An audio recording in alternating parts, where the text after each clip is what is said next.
What's up, everyone? Welcome to episode 3 of the Vegan Girl Diaries. I am pretty pumped for this one, and I get asked all the time in all of these videos. I get asked these questions all the time, but I receive messages and emails and snaps about on the daily what I meal prep, how I meal prep on a plant-based diet, being a vegan.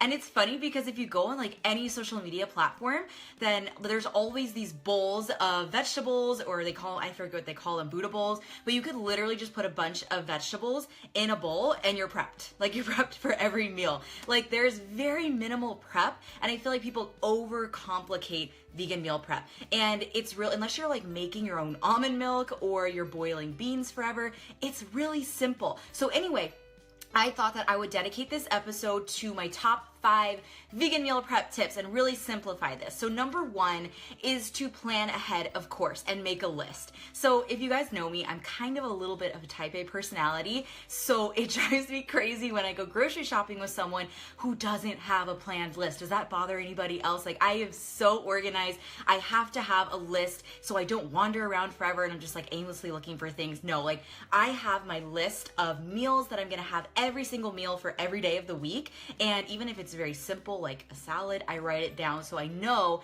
exactly what to get, and then I don't take a ton of time when I'm wandering around the store. That saves a ton of time when you're grocery shopping, and I don't really like grocery shopping. I go in, I know where things are, and this way you could start from one side of the grocery store and kind of just move along the perimeter of the store and just end in produce. And usually I am just in produce unless, again, I'm just wandering around, I don't have a list, or I'm at Whole Foods, because I literally go there on the weekends for fun, or I used to, and just wandered around, looked at the new vegan products because it was so much fun. Number 2 is portion control. I used to make like bulk vegan recipes from cookbooks like Oh She Glows, that's my favorite one, or Thug Kitchen, or Oh She Glows Every Day. I love those 3. And I would just basically just do giant containers of a chickpea curry or vegan chili or this delicious homemade tomato sauce, but I never separated the veggies from the carbs, and I really didn't see how much I was eating at once, and it was a ton of calories. So what I did, or now what I do when I meal prep, I stick to the basics. I use portion control containers where I literally just scoop and dump onto a plate. That's exactly how I meal prep. That's how I portion control. So for example, if I am making squash noodles or zoodles, I will just make them, just stir fry them, and then put them in a container. And when I'm ready to eat them, I will literally take my little green veggie container, I forgot to bring it, but I will just scoop and dump onto my plate. And then I'll plop that onto my plate. Same with my marinara sauce.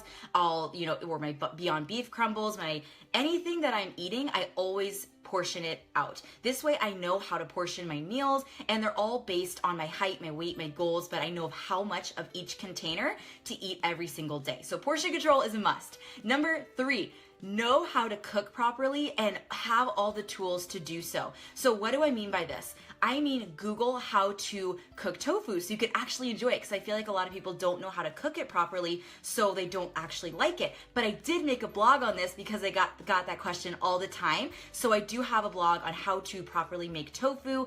I personally season it with paprika. I drain it. I make sure I drain it for like an hour. So when I'm peeling my sweet potatoes, I always do those 2 first because they take the longest. So what I'll do is I'll season it with paprika, nutritional yeast, garlic powder, and cayenne because I love spicy food. And then I also do the pre-cubed extra firm tofu. That's my favorite because you don't have to drain it as long. It doesn't have, so if you buy tofu, it's submerged in water, so you have to drain it. But the pre-cubed one, it is like, it doesn't have as much water in there, so that's easier. And let's say you use a tofu press to drain, you need that tool, or you just need like a heavy object. Like I usually use just a giant bowl, and so I put paper towels around it, and then it drains that way. And if you like having zoodles or zucchini noodles, like that's what it means, you need a spiralizer. I actually don't use a spiralizer. I still to this day do not have one because now they have the pre-spiralized zucchini and squash at Whole Foods, and now they have them at Safeway too for really cheap. But you also want to know how to cook certain vegetables. Like, do you like to steam them? Do you like using coconut oil? You want to know exactly how to use it because it'll be quicker, and it's a lot more satisfying process when you know how to cook things and you actually enjoy cooking them. Number 4, I know this is going to be a little bit different, but I think this is so important when you're meal prepping because I feel like people are always like, oh, I'm bored, or I don't want to meal prep, it takes too long. This is what I do. Number 4, grow your mind while you prep. What do I mean by that? I mean, first, you want to pick a day every single week to meal prep. I usually do this on Sundays or Mondays because I have the most time. And then I block out a time to grocery shop, and then I follow that by meal prepping. I like having it in the same day, and total this will probably be less than 3 hours. And in your entire day, that's not that bad. Then you do all your dishes during that time, you grocery shop, you prep, you cook, then it's done for the entire week and you don't have to think about it. So during this amount of time, if you have a significant other or a bestie that is also vegan, you could do this with them and bond and hang out, listen to music. I don't have that. My fiance is not vegan, so we separately cook, we separately meal prep. So here's what I do. I grow my mind during this time, 3 hours. So I listen to podcasts, audiobooks. You can even have like a vegan documentary in the background to listen to, but use that time to your advantage. So instead of just like zoning out when you're prepping all your sweet potatoes, which takes a while, you want to be productive with your time. So that's just a productivity tip. I always listen to audiobooks or trainings that I need to catch up on. That's always what I do during my meal prep time.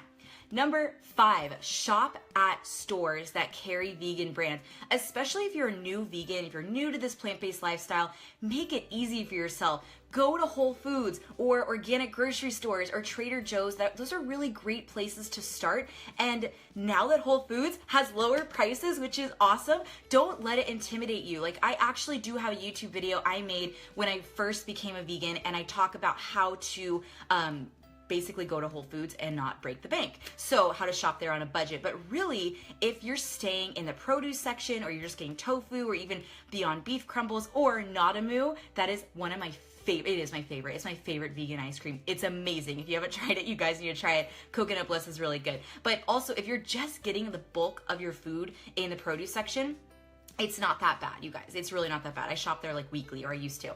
Target, too, actually carries Beyond Meat, which is awesome because I feel like everyone has Target except Canadians. I feel like you guys need to have it. But anyway, if you wanted to add that to your prep, Beyond Meat is sold at Target. I think it's sold at Safeway now, too. And it's a really reasonable price. So let's say one bag of Beyond Beef, I think is 3 servings, or like the serving cups that I use. It's about 3 different portions, and that's $5. I believe it's about $5. So that's super cheap compared to a serving of meat at a restaurant, or even like a bag of chicken. Like, I don't even know how much that is, but how much are you getting for that? So it's pretty cheap, and it's also cruelty free. So those are my top 5 tips about how I meal prep on a plant-based diet. Plan ahead and work from a list. If you're just hopping on, thank you for being here. Portion control your food. That's so imperative. Know how to cook properly, especially that tofu or your lentils or beans, whatever. Have all the tools to do so. Grow your mindset while you're prepping, and shop at stores that you know have what you need. You know that they have vegan brands. What I personally meal prep weekly, and this does change, but usually I'll have these food items for the entire week. Veggie burgers, I actually don't make my own. I love Dr. Prager's. The soy-free one is one of my favorite. The California burgers from Dr. Prager's are good. I always get extra firm cube tofu, sweet potatoes that I roast, and I get asked this a lot, like, how do I make that? I get about 3 sweet potatoes for the week, and I wash them, skin them, cut them into like cubes, and then I'll drizzle some olive oil and maybe a little bit of Himalayan pink salt or cayenne, because again, I love that, and garlic, and I'll put it into the oven at 430 usually Fahrenheit, and I'll do like 20 minutes on each side. I flip them, and I'm done for the week. And so it takes like 40 minutes, but when you're cooking your veggies, you could do everything in the amount of time. I love roasted sweet potatoes. Lentils, I always have. You just boil those in your stove, super easy. Zucchini or squash noodles, mixed veggies, and then I'll also like freeze an entire, you can get like those bins of spinach that are like $5. I freeze those, and then I half bananas that are super ripe, and I'll freeze both of those for my smoothies. And I usually stick to about 2 different types of fruit for the week. Usually that's berries and bananas. And sometimes I'll have quinoa, but on my last program that I was doing, I was grain free. So I just used my roasted sweet potatoes for my carbs, and they taste like fries, and they're way better, and they're better for you. So I can post my grocery list in the comments below if that is helpful for you guys. And I do have several meal prep breakdowns on my blog of exactly what I eat at what time of day, how I cook everything. So that's all on LaurenMcHughFitness.com if you guys have any questions about that. But there you have it, my top 5 vegan meal prep prep tips. If this was helpful, I would so appreciate you guys sharing it out, but stay tuned. I'm making a playlist on my YouTube channel with all of my Vegan Girl Diaries episodes so far. And I'm all over Pinterest, which if you just search my name, I have tons and tons of recipes on there too. So happy Friday, and I will see you all next time on Vegan Girl Diaries.